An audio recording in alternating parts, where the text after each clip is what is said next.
حاجه انا عايزك في كلمتين. انت حد مقصر معاك هنا؟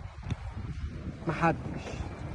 اهم حاجه، انا عارف ان اكل العيش صعب، وعارف ان انت بقالك فتره الدنيا مش احسن حاجه، يعني بره الدنيا والسوق مش حلو، بس انا بضمن لك ان الحقيقه 2 دي خطوه حلوه ليك.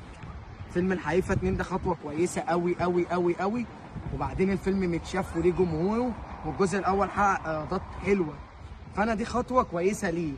انا لو مش الخطوه دي حلوه ليك هقول لك الفيلم ده ما تشتغلش فيه، بس انا بقول لك فيلم الحقيقه ده هيبقى نقله حلوه، دي رجعتك.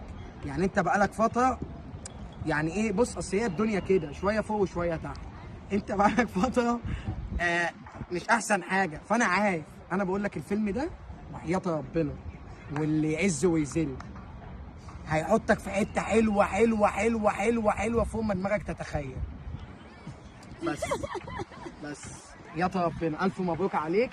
ويا اوين انت فاهم، انت فاهم انا عايز لك الخير، وانا حاسس بيك.